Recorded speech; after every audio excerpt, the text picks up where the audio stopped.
Yo, what's good? We are back to one more RCJ. You already know. So yeah, let's get into it, man. Hopefully everybody good. You know, it's late at night right now. It's like 8 o'clock where I'm at.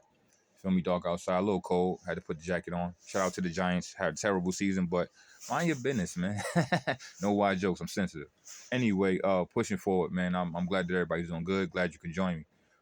So my people today, what I want to talk about, and I want to put emphasis on, is the importance of a pass. The importance of a pass. The importance of a pass. Follow me. I was a young guy coming up, not in the best circumstances, not the best neighborhood, but I did have a family background that was able to give me some kind of structure and foundation. Growing up during them times and being around and being in that environment, I didn't have a lot of friends, or I didn't have a lot of friends that had that.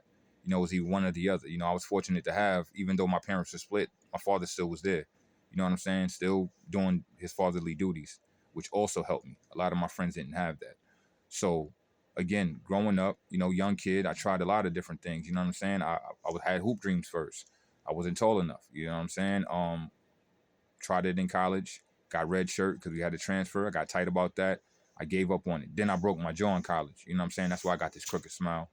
But after you only know if you know. Once you get your jaw wired for so long, bro, it's like I don't want nothing on my teeth. You know what I'm saying? Like I don't want nothing. You know, I don't want no braces or nothing. I should have got them then, but I didn't get them. But it is what it is. But that happened, and then I stopped playing basketball after I broke my jaw.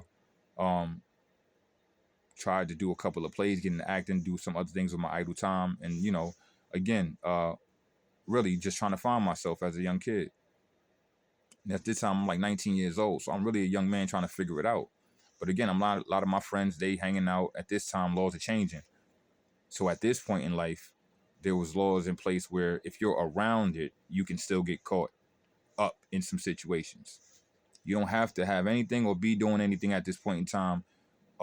They had emphasis on if you're around, we gonna try to grab you too and question you and see what's going on with you, and so forth and so on. So when those times came, there was a few people that stood out. Man, I was fortunate to have a couple of guys on the block that noticed me being out there, lingering around, hanging out. And again, not to do nothing crazy, but more so just I grew up with you guys. I'm used to being around them. But it got to a point in life where we had a crossroad. You know, their activities could get me in trouble. And being 19, you think you know, but you really don't. I'm thinking that I'm smart enough to not get caught up in that. And it's like, John, you know, that's not the truth. You can get caught too. You just out here bouncing your basketball. You know, all it takes is for one of them to feel that you're doing something at this point in time. And it was like that. So again, shout out to my man Rex, man. He was one of the guys. Shout out to Young. Shout out to Splee. And if I didn't say your name, you already know I love you guys, man. I don't want to say too much, but I love you guys, man. But these are just a few people that really just saw me when I was out there, like I said, just lingering around, not trying to do nothing bad, but just hanging out, being cool. You know what I'm saying? Um, those are the same people that tell me, yo, Joan, nah, don't you got school? Don't you got class? Even if I didn't have class, it was like, yo, here you go. They giving me cab money, bus money. And mind you, I'm walking to school, so now I got money in my pocket. So they feed me and helping me, feeding me, helping me. That gave me drive. That made me want to go to school every day. So after a while, they didn't have to even hit me with nothing. I was just going, yo, what's up? See him in the morning. What's good? Boom. And every time I come back, I walk home. I always give them the good news. I always say, hey, what's going on? They gave me a pass. I didn't have to get tested. I'm talking about, you know, you a young man in any neighborhood growing up, black man, let me let you know, or just young man, period. Let me let you know something. You're going to get, back in our times, you're going to get tested. It wasn't to test your manhood, but it was to test your manhood. Like, you know, we was punching each other in the chest, punch bug, you know, return. You know, I could do more push-ups than you. We gambling on push-ups. You feel me? We not toting no guns to be like playing with each other. No offense. You know what I'm saying? Our times was different though. I just want to explain that. And that's why on my last rant, I was just saying that, you know, it's the important that you talk to us, man. 80s and 90s babies, bro. We could break that down to you. It was different. You know, it's a different kind of toughness we had to show. You know what I mean? You really had to be who you said you was. There was no AI around. There was no somebody can make you something that you're not. You know what I mean? You really had to be that person. Or you would get ran in the house. I'm keeping it real. Ask anybody from the 80s and the early 90s, bro. You would get ran in the house trying to be something fake or copying somebody or mimicking somebody. Like back in those times, it's like you taking off of my plate. Like I found, and it's fair to say that, I created the light bulb.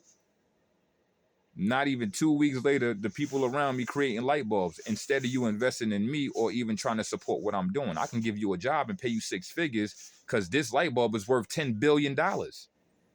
You see what I'm saying? So again, the importance of a pass. That pass, that one moment in their mind out of the whole day, and whatever God said to those brothers at that time that made them say, you know what, let me do this, man. They chose to do that. They didn't have to do that.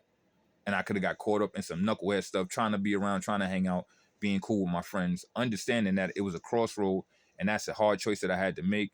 But I love my friends and I didn't know how to communicate that. They taught me how. Let me go and do it for you. Here you go. Cab money, bro. I know the reason why I'm not seeing you now. I know the reason why you're not hanging out. I know the reason why you can't come out all the time. Feel me? And you know the reason why I can't come to those plays. You know the reason why I can't come to that basketball game. You know the reason why I can't come to that fundraiser with Ja Rule and Stephon Marbury at York College. I can't come to that, June, but I'm going to make sure you make it. The importance of a pass. I love y'all. Think about it, man. And if I'm wrong, you know, share me something in the comments. Give me some game. But the importance of a pass, man. The importance of a pass. And like I said, we got to be selective with who we giving the pass to. It's not for everybody. This is strictly for the youth, to be honest with you. But as far as the adults and the people that I'm talking to my age, like, we still have to be careful with who we give a pass to. Like, accountability is everything at this point in life. And, you know, we got to just make it make sense. You feel me? I love y'all, man. I hope y'all have a good day and a good night. Sleep well. Say your prayers, man. And, you know, stay safe. Keep it pushing. I love you. Peace.